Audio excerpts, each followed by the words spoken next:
to all and welcome to the Pune Knowledge Cluster's Health Talk under the Health Talk series. With this, I would like to, before starting the session, I would like to set a certain instructions to all our audiences. That is, the talk will be for 40 minutes, followed by a Q&A session. And I would request you all to please keep your mics on mute. We will also set some instructions in the chat box after the talk is done. With this, I would request our CEO, Dr. Priya Nagaraj, to hold the session and introduce our speaker for today. Thanks, Purnima. Good evening to all of you, and on behalf of the Pune Knowledge Cluster team, I welcome all of you to this forum. PKC is a knowledge enabling organization. We are established by the Office of the Principal Scientific Advisor to the Government of India. And amongst many activities that we do, we conduct a large number of public outreach and awareness activities. And our Health Talk series is an example of that.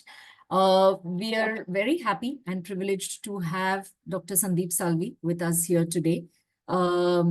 I know Dr. Salvi is a very busy person, and we are very grateful that he's taken time off to address the audience here with today. And it would have been nice to have this talk in person, but the reason for having it online is also that now we see participation from individuals nationally, actually, for the talks that we host. So it's a nice way for them to also, hear from experts on various matters. A brief introduction to Dr. completed his PhD in clinical medicine from the University of Southampton in the UK for his research in air pollution and lung health. He set up the Chest Research Foundation and recently the Pure Foundation, where he's actively involved in conducting research, educational programs, and advocacy related to asthma and COPD. He has been a pioneer in the field of non-smoking COPD and a member of the Board of Directors of GOLD and a scientific committee member of GINA. He is ranked in the top 0.08% of the world's renowned respiratory scientists as per Stanford's University list. With this, I request Dr. Salvi to address the audience on air pollution and its effects on health. Over to you, Dr. Salvi. Thank you, Dr. Priya, for those very kind words of welcome and introduction. Can you see my slides, Dr. Priya? Yes, we can. Okay. So at the outset, I would like to express my very sincere thanks to the Pune Knowledge Cluster. Hello? Yes, we can hear you. You can hear me.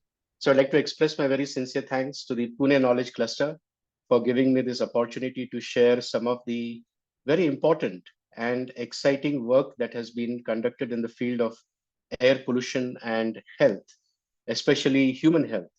And what I'm going to be covering over the next 35 minutes or so is something that will be of immense benefit to everybody who's listening to this. It will help them, empower them with the knowledge base that is required, and also offer some potential solutions as to what you could do to protect yourselves from the harmful effects of air pollution. I bring to you greetings from my institute called the Pulmocare Research and Education Foundation, situated in the city of Pune, here in Viman. I'm also the Distinguished Professor of Research at the Symbiosis International University. So let us start. What is the first thing that we do when we are born? I'm sure some of you all will say that we cry. Yes, but there is something we do before we cry, and that is very, very important. The first thing that we do when we are born is we take the first breath. In fact, life starts with the first breath. What is the last thing that we do before we die? We take the last breath, isn't it? So isn't it fascinating that life is a period that is defined between the first breath and the last breath? Breath is life. That is how important breathing is for our survival. The reason why we breathe is that it nourishes our body with oxygen. And oxygen is perhaps the most important nutrient that keeps our body fit and well and keeps us alive. On a daily basis, the oxygen that we breathe generates 90% of the body's energy. Only 10% of the energy comes from the food that we eat and the water that we drink. So that is the immense power of the breath because it nourishes our body with oxygen. On a daily basis, each one of us requires anywhere between 1000 to 1500 liters of pure oxygen.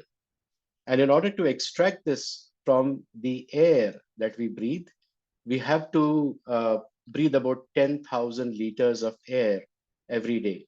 And it is this beautiful organ called as a lung that is situated inside your chest wall that performs this wonderful and a humble act of breathing that nourishes our body with oxygen.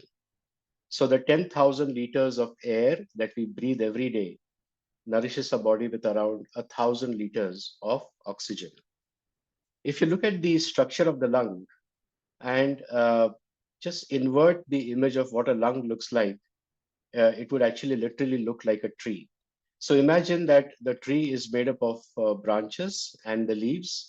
Similarly, the lung is made up of what we call as breathing tubes, which are the branches, and the leaves are the airways or the air sac where the gas diffusion takes place. There are about 600 million air sacs that are present in the lungs, and it is at this place that the oxygen enters into the blood and carbon dioxide comes out. If you keep all the 600 million alveoli, you open them and keep them, they would occupy the size of a tennis court. That's how big the surface area of the lung is. And this surface area of the size of a tennis court is necessary in order to absorb or soak in the oxygen that is present in the air. So once again, the 10,000 liters of air that we breathe goes into the lungs, and the lungs then soaks in 1,000 liters of oxygen and then delivers it to all the organs of the body. The way the oxygen is transported in the body is attached to a protein called hemoglobin. So I'm sure all of you all know what is HB. How much is your HB? Is it 12, 13, 14, 15? That HB or hemoglobin is a protein that binds to oxygen and then it transports it to all the cells of the body. This hemoglobin is present inside a cell called as a red blood cell. So these tiny red blood cells, these microscopic cells, each of these has around 300 million hemoglobin molecules. And one hemoglobin molecule attaches 4 oxygen molecules to it, and then it transports it to all the parts of the body.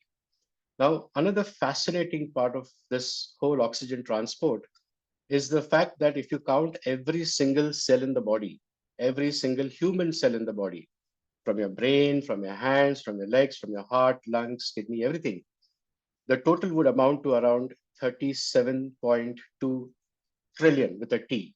Yeah, some mad person has actually counted this number of cells. And out of these 37.2 trillion cells, 25 trillion are the red blood cells that are circulating in the blood. Isn't that fascinating? So the human body, 70% of the cells are red blood cells whose job is to transport oxygen from the lung to the different parts of the body. And every second, 2 million red blood cells are produced in the bone marrow. Look at the amount of investment that the human body has made in order to soak in the oxygen that is present in the air and then to deliver it to all the organs of the body so that they can function properly and they can remain healthy. What is so special about the oxygen molecule that it generates 90% of the body's energy? And the answer comes from 7th standard chemistry. If you'll remember, the oxygen molecule, in the first circle, it has got 2 electrons. And in the second layer, instead of having 8 electrons, it has 6 electrons, which means that there are 2 empty slots which can accept electrons. And anybody who accepts electrons releases energy. So what does our electricity do? Electricity, it passes the electrons. And say, for example, you have a fan. The fan accepts the electrons and produces rotatory motion and gives us air. So in fact, any equipment or any machine that works on electricity The way it does that is it gets these electrons, it accepts electrons, and these electrons are converted into energy. The same thing the human body does is it accepts the oxygen accepts the electrons and releases energy, and that is what powers the human body. Now, before we go into the nitty-gritties of this, a simple question for each one of you all. What does a car run on? And I'm sure that each one of you would almost instantaneously say it runs on petrol or it runs on diesel. Of course, the modern cars now run on electricity as well. But by and large, most of the cars run on petrol or diesel. Is it really so? Or does it require anything else apart from the fuel that it needs? It obviously needs oxygen uh, because without the oxygen, it cannot have the combustion. And without the combustion, you cannot have the energy that is required. So question that came to my mind was, what is the amount of oxygen that is required for a car to burn 1 liter of petrol? Say on an average, a car runs for about 10 kilometers with 1 liter of petrol. But in that 1 liter of petrol, how much oxygen does it consume? And believe me, I put this question into Google and I did not find an answer even up to the fifth page of Google. And the reason for that is perhaps nobody even asked this question because nobody even thought about asking this question. So I had to go to the mechanical engineering books and hunt the answer for that. And I found an answer. It took me a while to find the answer, but here it is. 1 liter of petrol requires 1,700 liters of oxygen. Without that, it cannot combust and it cannot produce energy to move. So this oxygen that is vital for the car to move is not appreciated by all of us. We take oxygen for granted because it is freely available for us. So we have no value for it. This 1,000 liters of oxygen is present in about 8,500 liters of air because about 21% of the air is made up of oxygen. So the engine requires 8,500 liters of air, of which it takes in about 1,700 liters of oxygen and then burns it to produce energy. Now, supposing I said, or God said that you don't have value for the oxygen that I produce for you. So I'm going to charge you for the oxygen. So I went on to the Amazon website and I looked at the cost of oxygen. Yes, oxygen is available in oxygen cylinders, and the cost of 1 liter of oxygen is about 30 rupees. So 30 rupees per liter. So what would be the cost of 1,700 liters of oxygen for burning that 1 liter of petrol? It would be around 50,000 rupees. What is the cost of 1 liter of petrol? Around maybe 100 rupees. But it consumes oxygen that is worth 50,000 rupees. Now, it is important for all of us to appreciate this. Because oxygen is freely available for us, we have no value for it. And because we have no value for it, we do not have any value for the quality of air also that we breathe. Now, there are about 7 to 8 billion people living on this planet. There are animals, there are birds, there are motor vehicles who consume oxygen. So there's a lot of oxygen that is utilized on a daily basis. So does that mean that with time, the amount of oxygen on the Earth's surface is going to deplete? Or is there somebody who's producing oxygen for us all the time? So who produces oxygen for planet Earth? And I'm sure that many of you all would say that it is the plants on the surface of the planet that produces oxygen. The answer is true, it is yes, but this contributes to only 30% of the world's oxygen or the Earth's oxygen. So where does the remaining 70% of the oxygen come from? Very interestingly, the remaining 70% comes from the water bodies, the oceans and the seas and the lakes, where there are these green algae and cyanobacteria. They are the ones that produce 70% of the Earth's oxygen. So isn't it fascinating that the major source of oxygen for the planet Earth is from the water bodies, from the oceans and the seas and the lakes? It's important for us to appreciate that. Now, some fascinating questions, interesting questions for which I would, you may be interested. Which are the plants that produce the most amount of oxygen? Some of you all will say it is a people tree. Some of you all will say it's the banyan tree.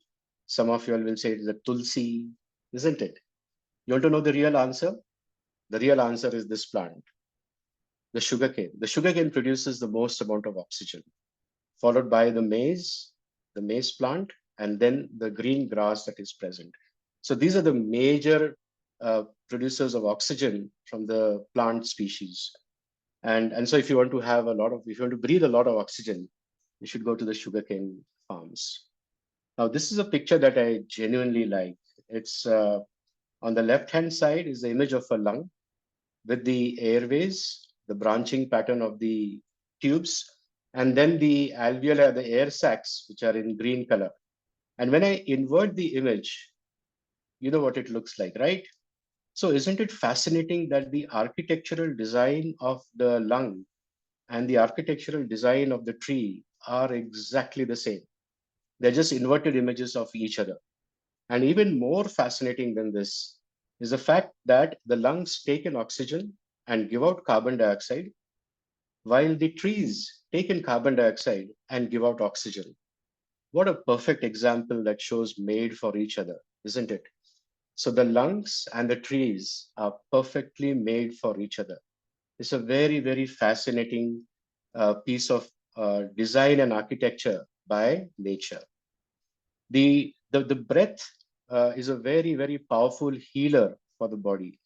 It has immense power of healing a large number of disease states. And our ancient rishis and munis knew about the power of the breath. And in fact, one of the eight components of yoga is a pure vertical that is dedicated for the art of breathing called pranayama. So there's one entire section in yoga dedicated only to breathing. And there is so much of power in the way we breathe. And we know so very little about this humble act of breathing.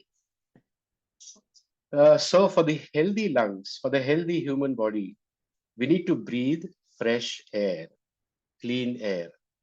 And to be honest, I have always been surprised when I have asked this question to a large number of people, either in schools or in colleges or in the community. What is fresh air? What is the composition of fresh air? And you'll be surprised that 9 out of 10 people don't even know what is the composition of fresh air. What should the fresh air be made up of? And here is the answer for you. Fresh air comprises of 78% nitrogen, 20.95% oxygen, 0.93% of argon, 0.04% of carbon dioxide, and about 4% of water vapor. So this is what we would otherwise call as clean air or fresh air.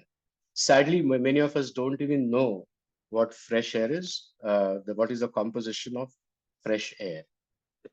Now, sadly, the air that we breathe is unfortunately polluted with a large number of these substances. So they comprise of particulate matter, they comprise of gaseous pollutants, they comprise of microbes, and even the climate change is also an important contributor to that. And in this heat map that you can see on the left-hand side, it lights up those countries that are polluted. So the brightest and the darkest are the ones who are most polluted. And you will appreciate the fact that India is one of the most polluted countries in the world. And it is important for all of us to start appreciating and understanding this because we have no idea about what is the quality of air that we breathe in India. We only start realizing it when we go to other countries where the pollution levels are low. And then you start understanding, my God, the quality of air that I've been breathing in India has really been unclean. So it's important to appreciate this fact. Now, if you look at the heat map of India and look at the pollution levels, and here the pollution levels are measured with one pollutant called particulate matter, which are less than 2.5 microns in diameter, called PM2.5. And the green color actually represents those areas where the air quality is as per the WHO standards or the World Health Organization standards. And you'll have to really look with a microscope to see where is the green color on this map of India. In fact, 98% of people in India live in polluted environments. And this is a very nice study done by Dr. Arvind Kumar, who is a thoracic surgeon based at the Medanta Hospital in Delhi. He's a person who is very passionate about the harmful effects of air pollution. And what he did was he created these artificial lungs and put them on display outside the municipal corporation offices. The artificial lungs were white in color, and then simulating how a human person would breathe, he pulled in air and pulled out and pushed out air, just like how a human being breathes. And then he looked at the color change from white to black, and you can see that the white lungs, they become black within no time. In Lucknow, for example, they turn black within 24 hours. That is the amount of pollution that is present in Lucknow. Delhi takes about 3 days. Bangalore takes about 18 days, and so on. Nonetheless, I mean, look at the color of the lungs. That literally describes what is happening inside the human lung as well. So if you open up the human lung and you look at the color of it, ideally it should be light pink in color, but almost all the lungs in India are black in color. And this is what Dr. Arvind Kumar actually got surprised and shocked with, because he said, I operate on so many lungs every day for various other conditions, but I've never seen such black lungs ever in my life. And that is because of the type of pollution that we breathe on a daily basis. There are essentially two different types of air pollutants. One is called as ambient air pollution, or AAP, which is not Aam Aadmi Party, but ambient air pollution. What is ambient air pollution? Pollution that is outside the house. So when you walk outside your house, the air that you breathe, that is called as the ambient air. And the sources of ambient air pollution are motor vehicles, road dust from industrial sources, burning of crops, burning of garbage, and burning of dried leaves. So these are the major sources of ambient air pollution. And the source that is most common in the city of Pune is the road dust. It is not the exhaust from the motor vehicles or from the burning of garbage or the dried leaves. It's the road dust that is a major source of ambient air pollution in our city. Other cities, the sources are different. So maybe in Delhi or Calcutta, it would be motor vehicles rather than the road dust. The other type of air pollution is called as the indoor air pollution, or IAP. And this is the pollution that we have inside our house. The most common source of indoor air pollution is the use of biomass fuel for cooking. So that is crop residues or animal dung or wood that we use, especially in the rural areas, for our cooking purposes. The amount of pollution that they produce is roughly equivalent to smoking 25 cigarettes every day. So those people who live in these homes where biomass fuel is used, every day they smoke 25 cigarettes. Even the child, you can see there, starts getting exposed to air pollution even at that age. Then the research that we have done earlier at the Chest Research Foundation here in Pune, we were able to show that burning of a single mosquito coil emits as much amount of pollution that is equal to smoking 100 cigarettes. So the one mosquito coil that you keep under your bed or in the corner of a room with the doors and the windows closed so that the mosquitoes don't come in, everybody who has slept in that room has inhaled smoke that is equal to smoking 100 cigarettes. Now, if this shocks you, I will give you an even bigger shock. The dhoop agarbatti that we burn, which is only about 4 or 5 centimeters. It's a little thick agarbatti. It burns only for 15 minutes or 20 minutes. But during that time, it produces as much amount of smoke that is equivalent to smoking 500 cigarettes. And this is all the original research that we have done in the city of Pune. In addition to this, we also measured the individual levels of burning individual firecrackers, say burning one fuljadi, burning one anar, burning one, the sparklers or the snake tablets, and just look at the amount of pollution that just burning one of each produces. So, for example, the snake tablet, one one snake tablet when you burn produces such horrible black colored smoke, which is equal to smoking 2,900 cigarettes. Then you have the garland, you have the pulpul, and you have the sparklers. Look at the amount of pollution that they produce. Now, although this is only 3 days in the year that we burn this, but the exposures are so high that the impact of that can remain for a very long period of time. Agarbattis are also a very important source of indoor air pollution. Many of us are very religious and want to burn agarbattis inside our house when we do a pujas. But little do people realize that the agarbattis are the major source of indoor air pollution. They produce polyaromatic hydrocarbons, benzene, many of which are known to be carcinogenic. So it's important to know this and start educating ourselves about the harmful effects of agarbatti. In fact, we did a study in temple pujaris here in the city of Pune. Temple pujaris are the one who produce all the havan and burn a lot of things when they do the pujas. And when we did this study in the temple pujaris in Pune, we found that one-fourth of them, or 25% of them, had underlying asthma or underlying chronic obstructive pulmonary disease, and that's the impact that it has on their health. Now, this is a beautiful house, a beautiful modern house, but this house is also a source of very rich source of indoor air pollutants, especially the curtains and the flooring and the leather and the polishing that we use, the oil paint that we use. They're all constantly emitting volatile organic compounds, which are indeed very rich sources of indoor air pollutants. So even a clean house like this in a modern city like Pune or other modern cities are not really clean because they are sources of major sources of indoor air pollutants. Some houses like to burn candles. There are all these perfumes and sprays and deodorants, room fresheners. All of them are air pollutants. It's very, very important to understand this. We like to keep our house clean. And before the guests arrive, we put a lot of these room fresheners and uh, actually you're spraying the house with a lot of these volatile organic compounds, which are harmful air pollutants for the lungs. It's important to start appreciating it.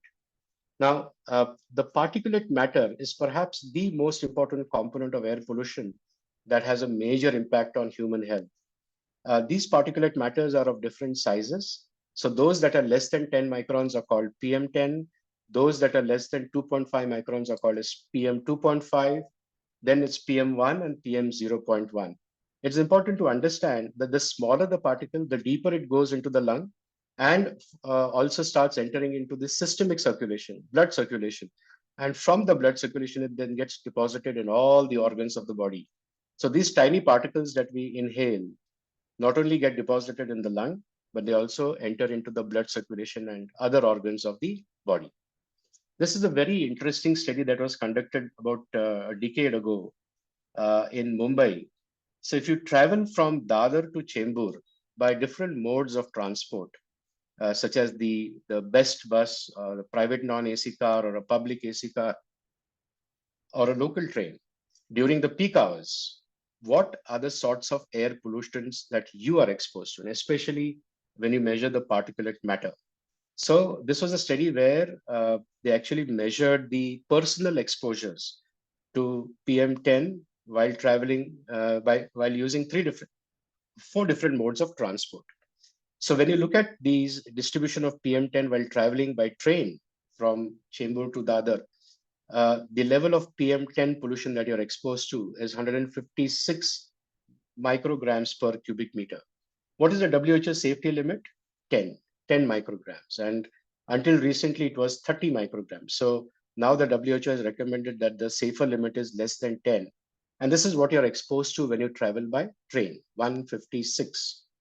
When you travel by a non-AC car, the pollution that you're exposed to, the level of pollution that you're exposed to is around 310 micrograms per cubic meter, a lot more by the non-AC car.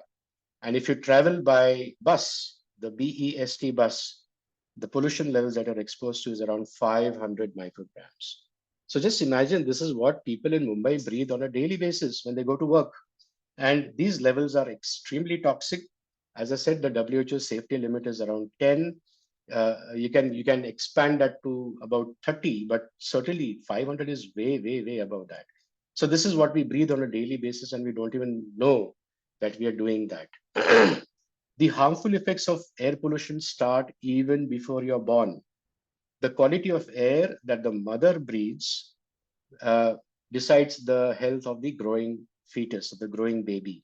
And this was a study that was conducted in the city of New York, where 10 randomly selected newborn babies, they were selected. So just as the mother gave birth to a baby, the umbilical cord was cut, blood was collected from the umbilical cord and then sent to the laboratory to look for presence of circulating air pollutants. And you know what they found? They found presence of 287 different types of air pollutants circulating in the umbilical cord blood. This is the blood that enters into the growing fetus.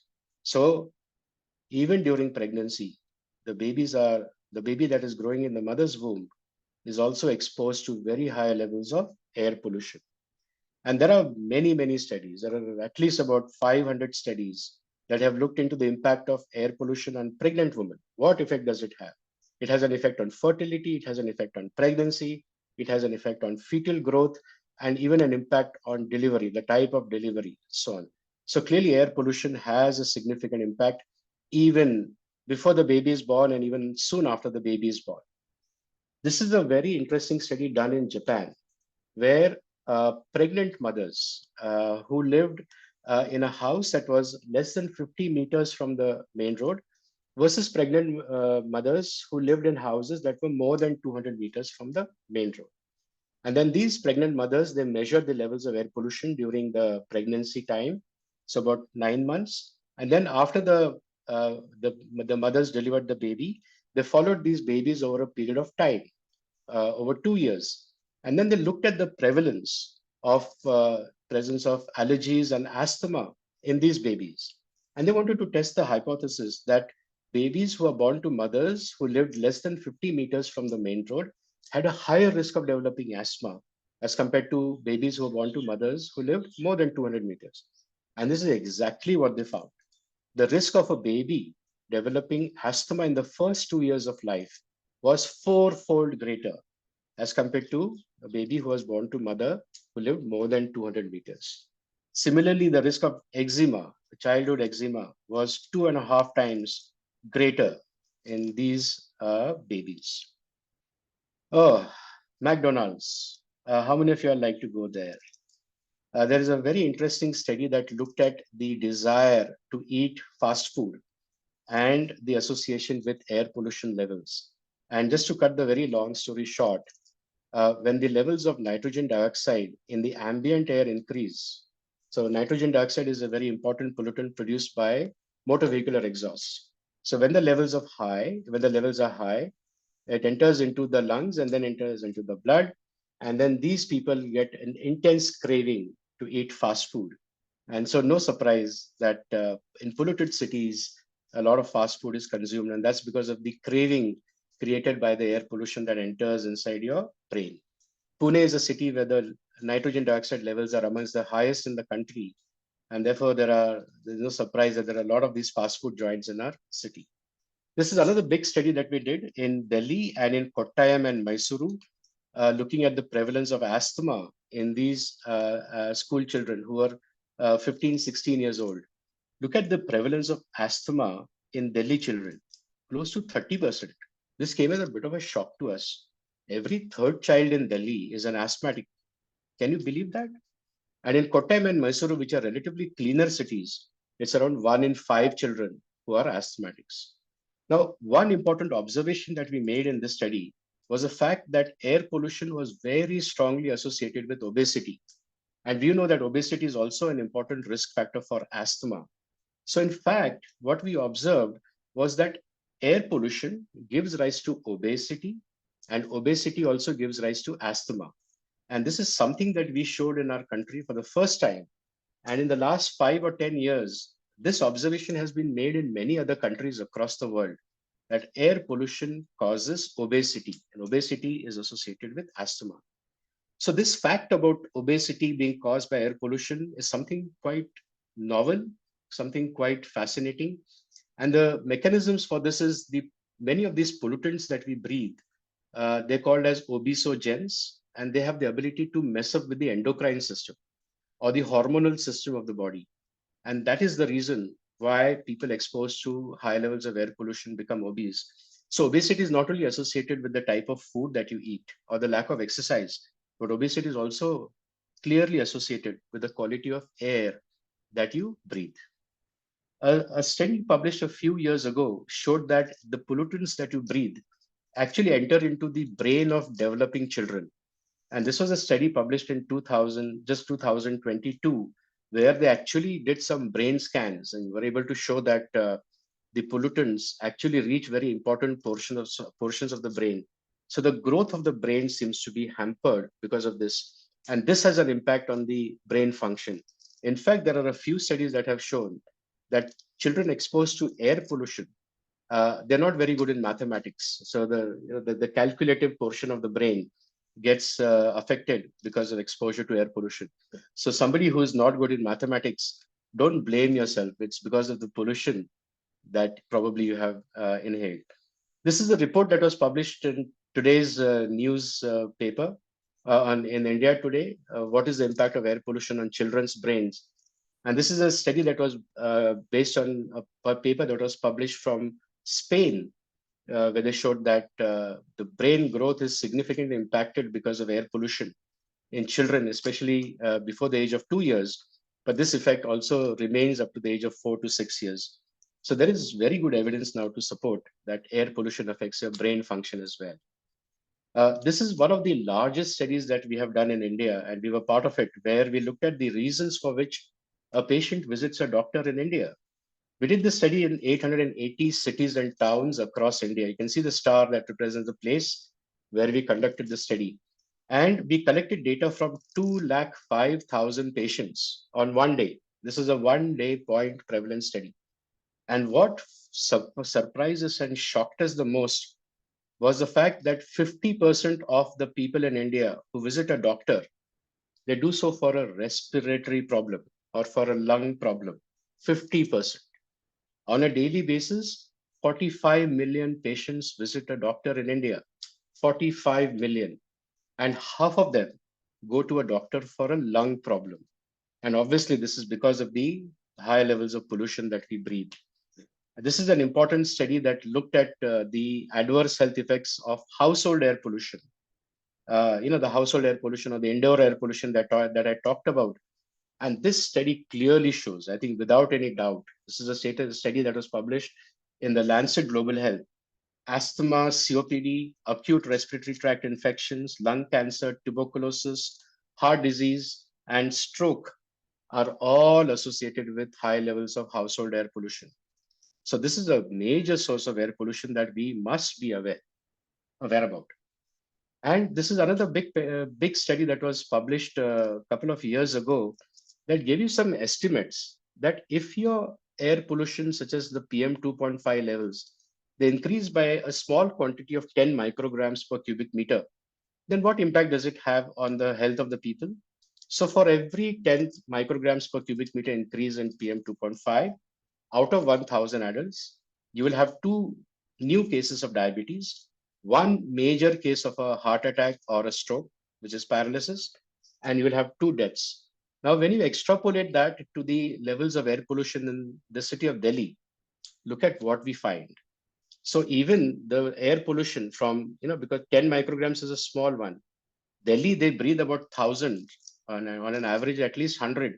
So air pollution in Delhi is responsible for 380,000 new cases of diabetes every year, 190,000 cases of heart attacks and strokes every year, and about 380,000 deaths every year because of the air pollution that they breathe. So this is what it translates to on health. And this was a study that was conducted. That was I was a part of this analysis.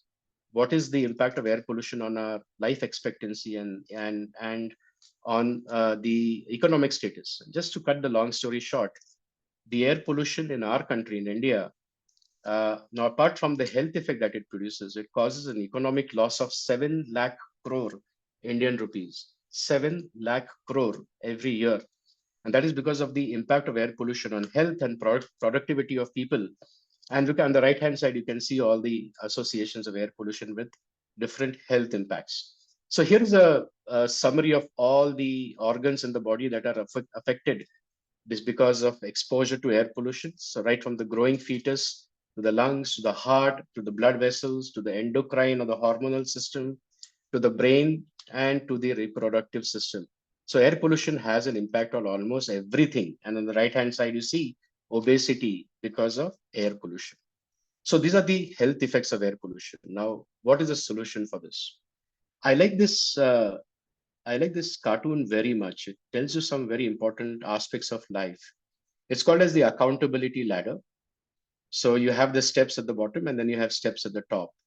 On the top, it's called accountable behaviors, and at the bottom half is called victim behaviors. So on the first step is, I did not know that air pollution was so bad.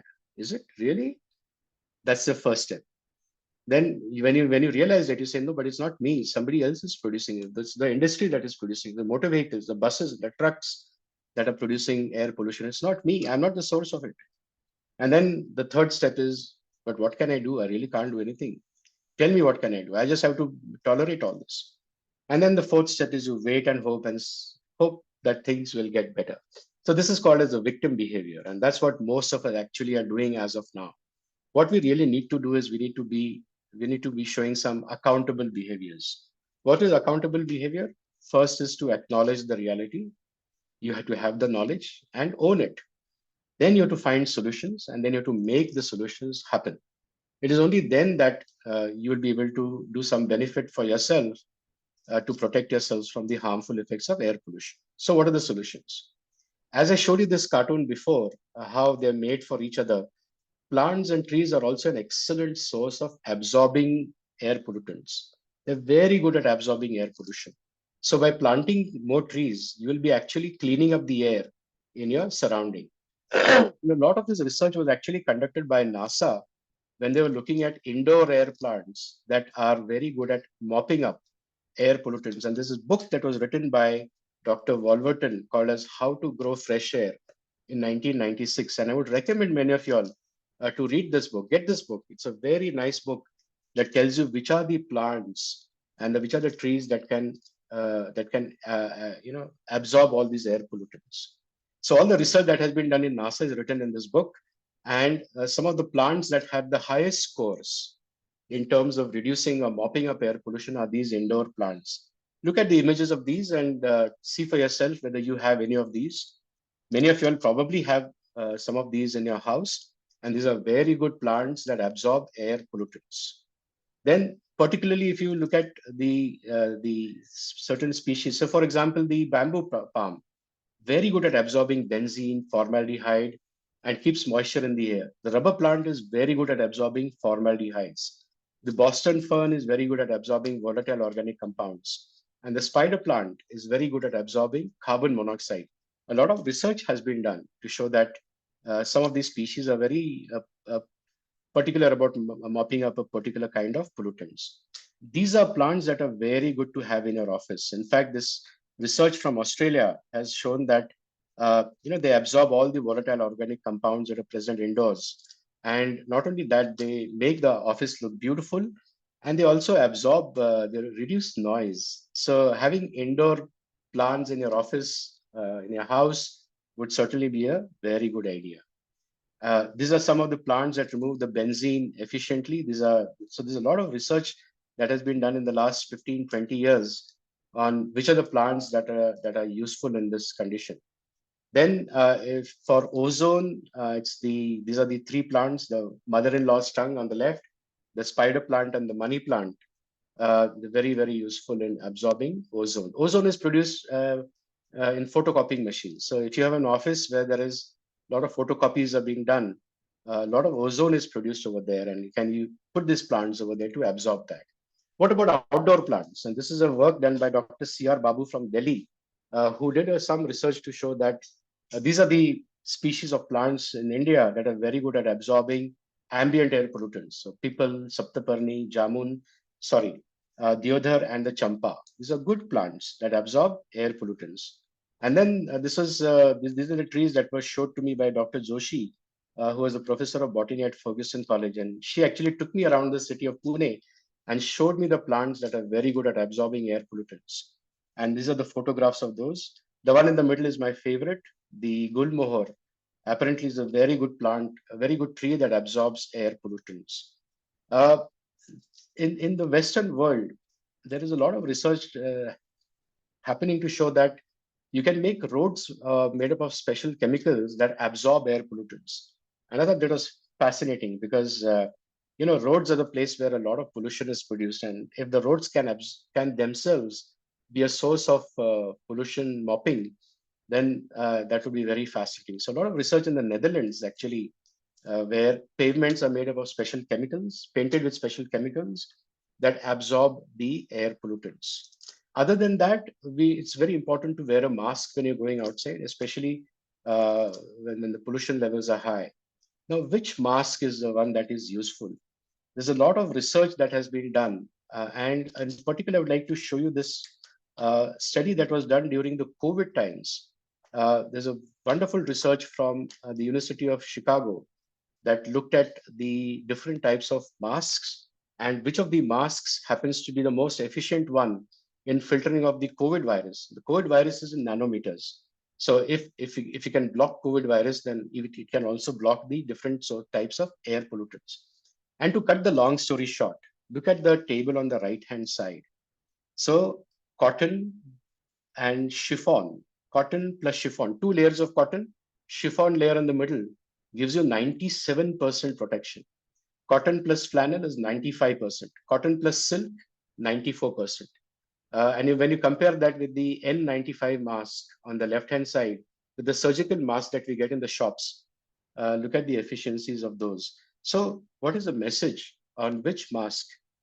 A cotton mask with two layers and the middle layer either of a chiffon or a silk will probably be the most efficient mask that we can recommend whenever you go out. So these are masks that you can wash on a daily basis and you can reuse them unlike the surgical masks or the N95 masks, which you have to throw away.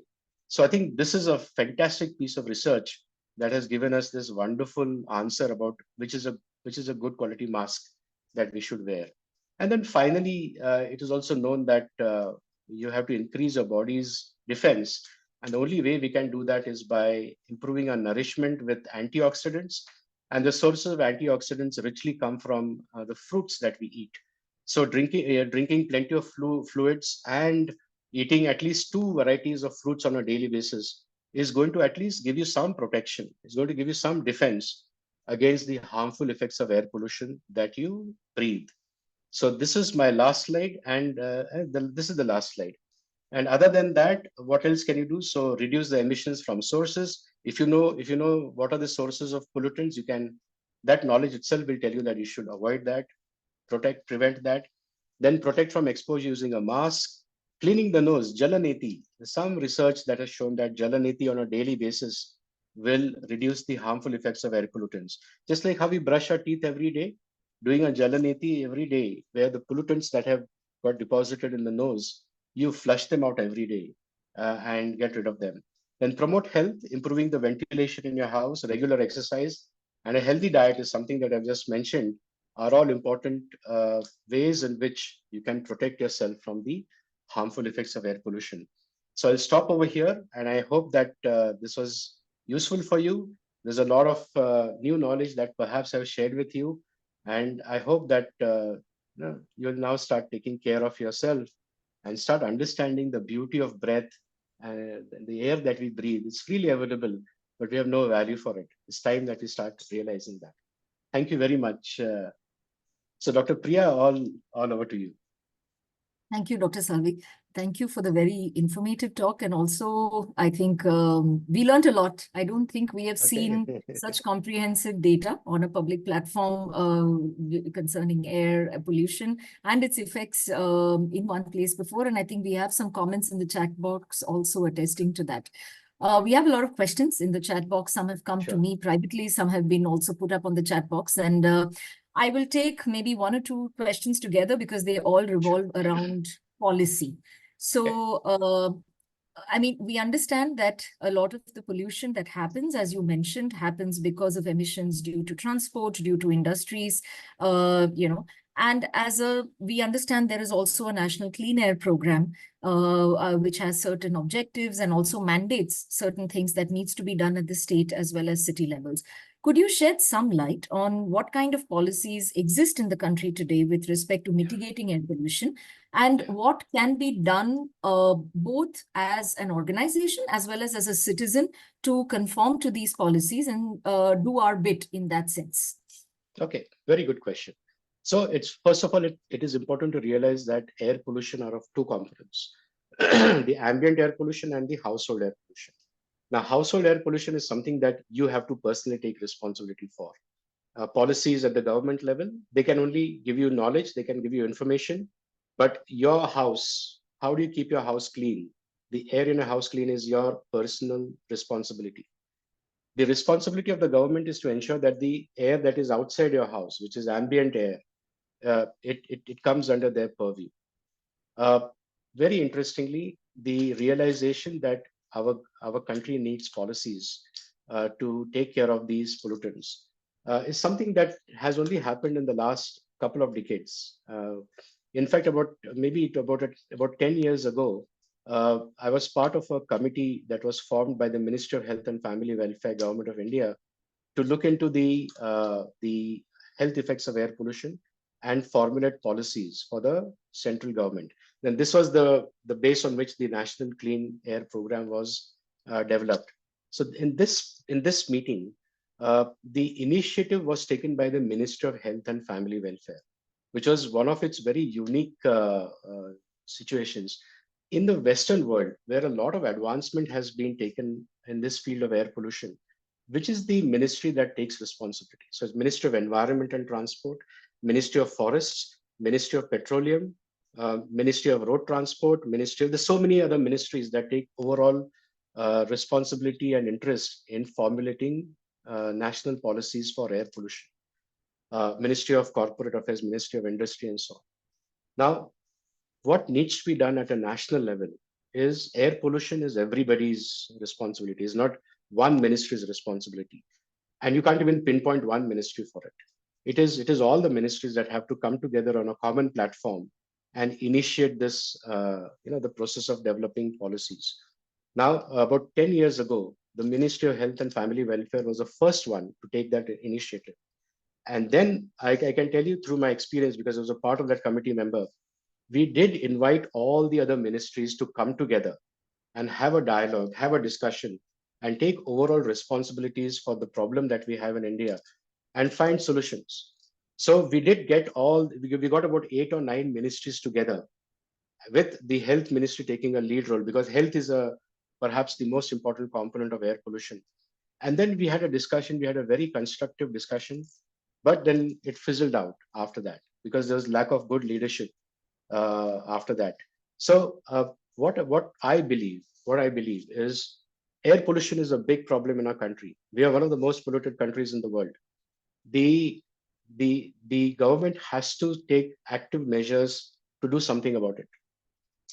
There have been small efforts.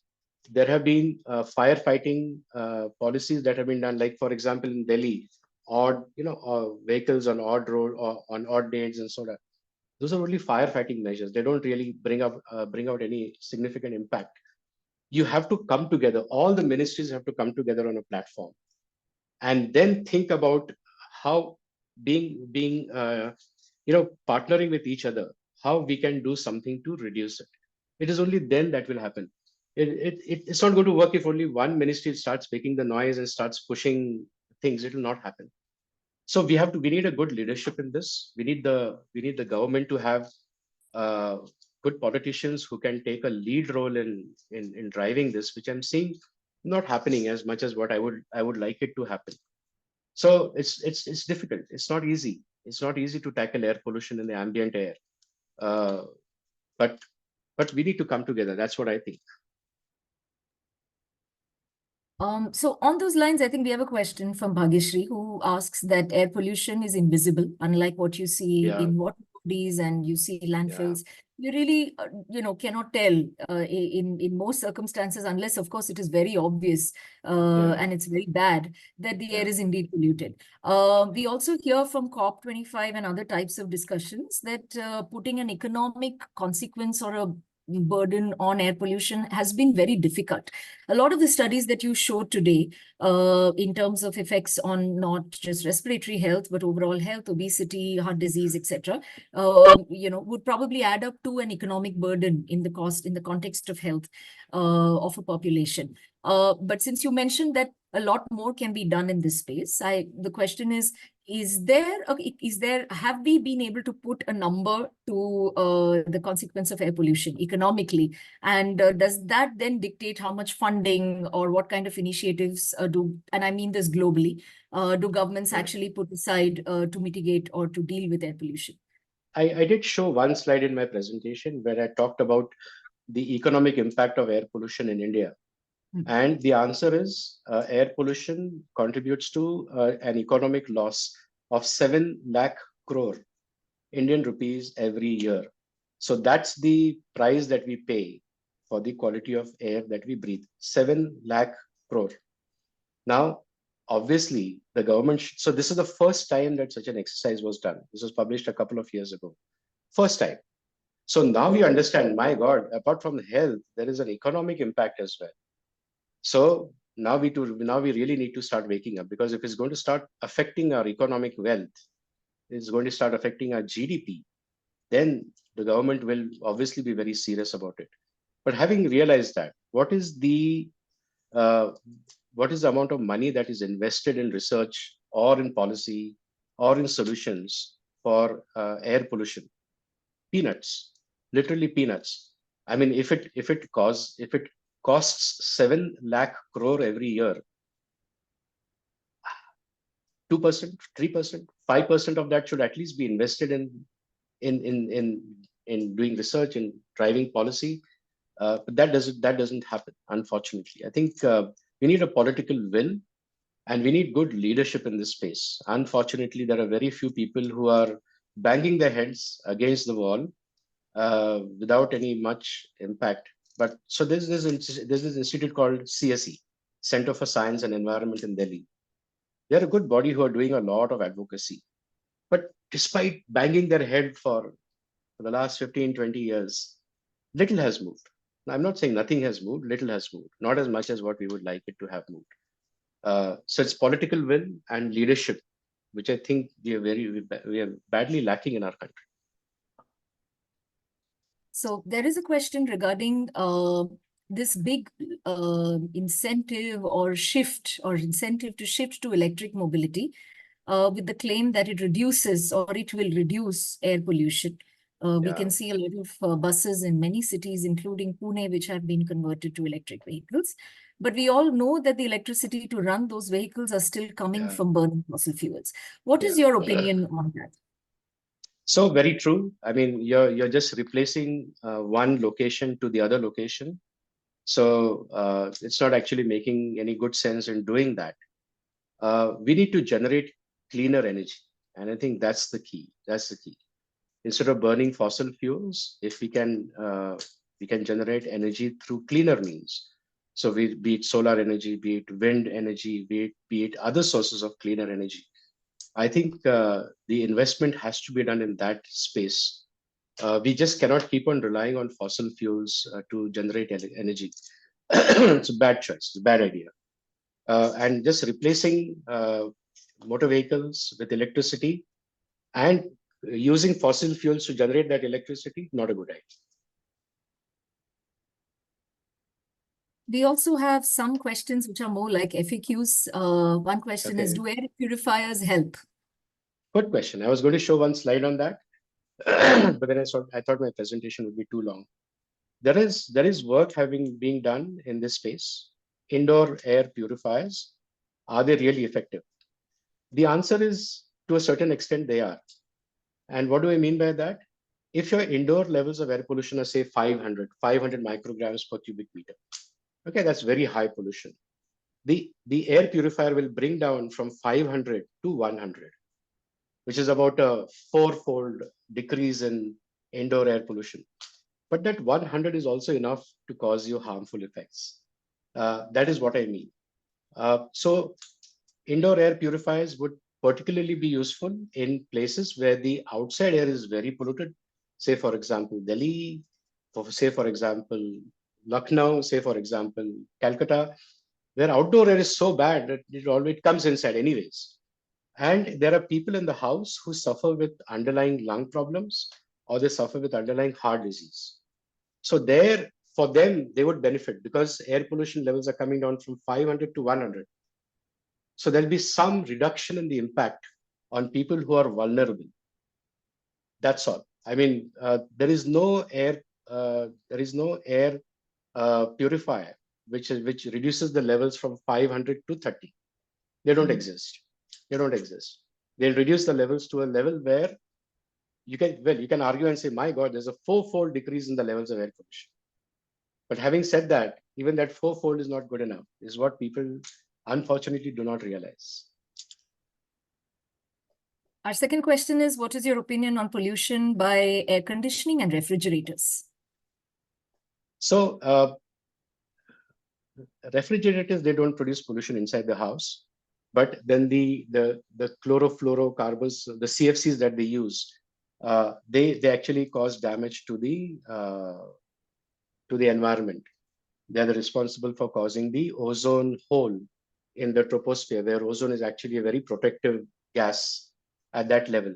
So it creates a hole in the ozone layer, the CFCs that are used in refrigerators. Air conditioners, the health effects are largely associated with two things. One, air conditioners make your room very dry. So they suck in all the humidity that is present in the room and throw it out. So there's dryness of air. The humidity becomes less. And many people are sensitive to this, and then they start having symptoms of cough and wheeze. The other thing is, if the air conditioners are not cleaned on a regular basis, the moisture content that it keeps on soaking all the time allows a lot of fungus to grow inside. And therefore, that becomes a source of fungal, lot of fungus that is released into the room on a continual basis. So if you have an air conditioner that you have not maintained, you're not cleaned on a regular basis, then it is going to cause microbial overload inside the house. And then that is what causes harmful effects on human health. So dryness of the air and growth of fungus, they're the two mechanisms by which it causes indoor air, causes impact on health. Our next question is actually from an innovator, saying that there are so many innovations or people working on innovations, either in the purification space, oxygen generation space, or filtration space.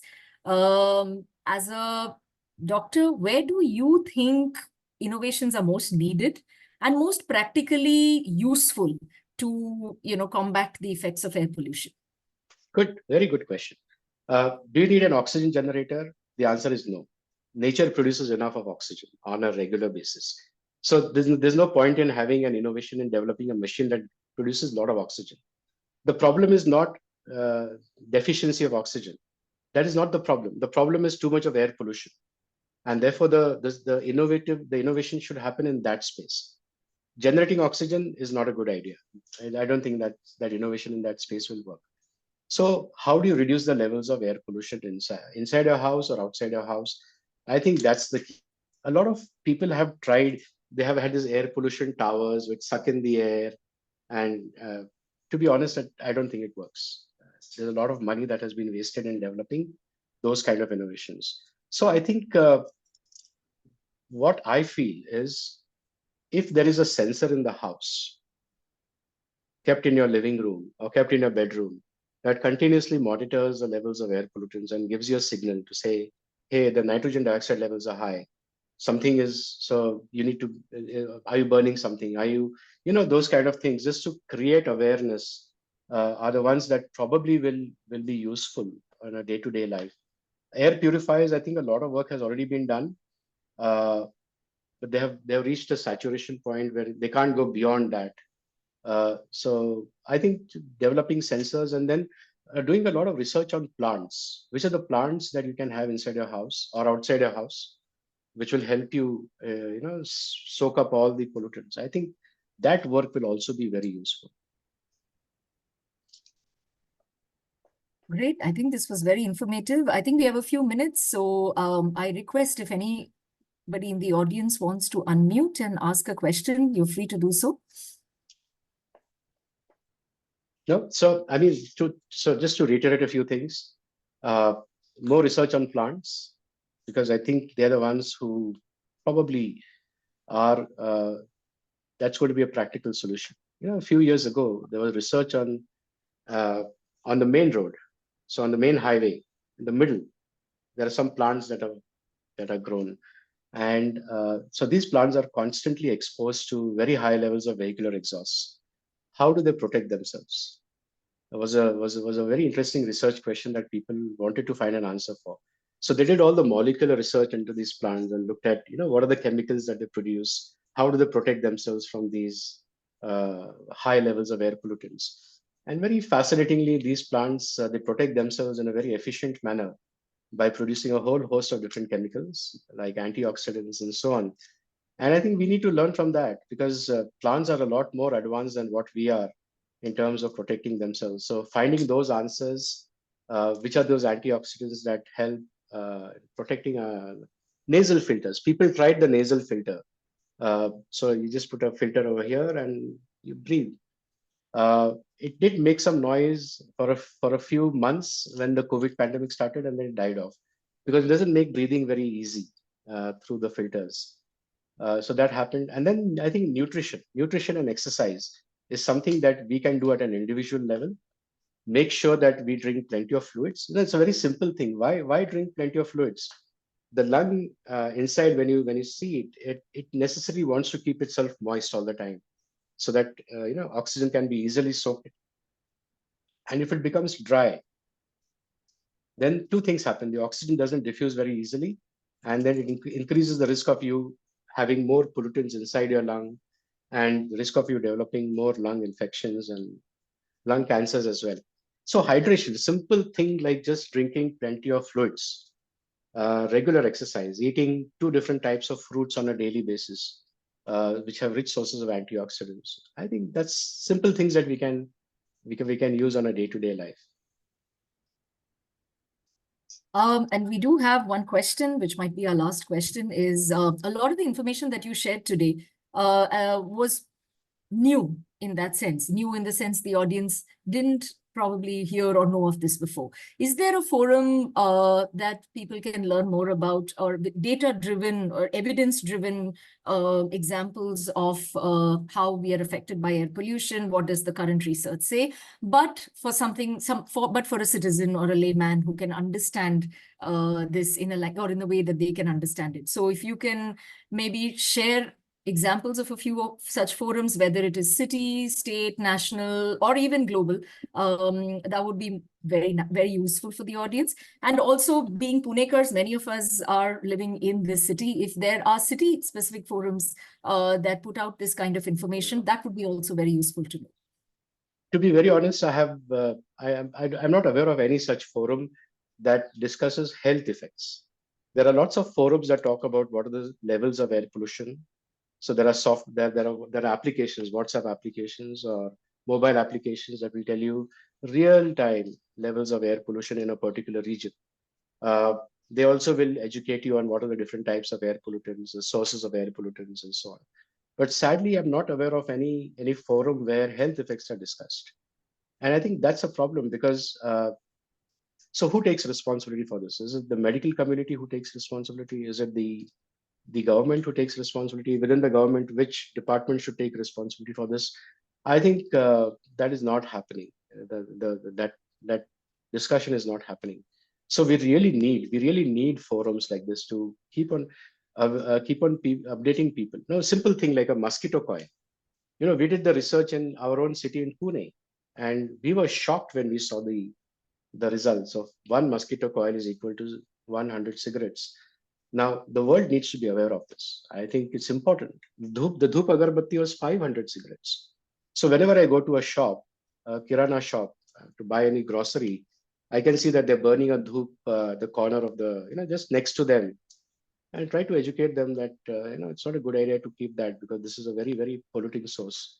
Sadly, that needs to be scaled up at a much, much bigger level. And that's why you need these forums, you need platforms where knowledge can be disseminated. And I think Pune Knowledge Cluster could be a potential platform where such forums can be created and awareness can be driven at the grassroots level. Absolutely. I think that's what we intend to do. We have been doing so, in the public health space, in the environment, energy, climate change, water space over the last 3 years, and we will continue doing so. We are privileged that we are connected to very different or diverse types of people, organizations, stakeholders. So in some way, this platform brings everyone together.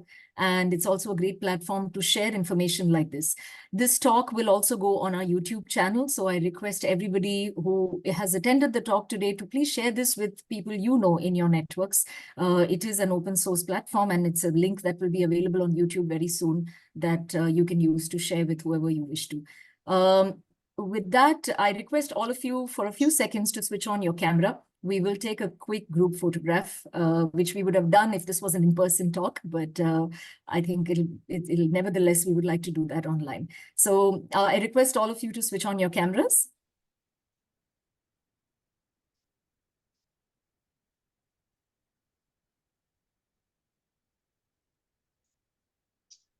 So I would like to take this opportunity to say thank you. Thank you, Dr. Priya, for giving me this opportunity. I thoroughly enjoyed doing this. It's important to share this knowledge with people around, and I hope people have benefited from the knowledge that I've shared. Thank you so much. Thank you, Dr. Salvi. It's really a pleasure and a privilege to have you. I think, Gayatri, people want permission to switch on their videos. Yes.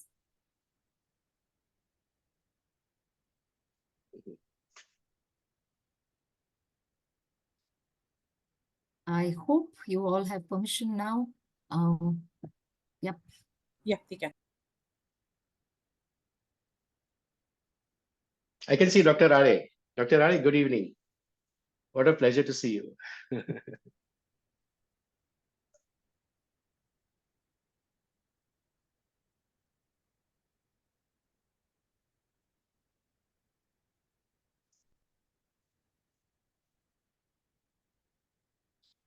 Gayatri, please let us know when you're done. Done. Okay. All right.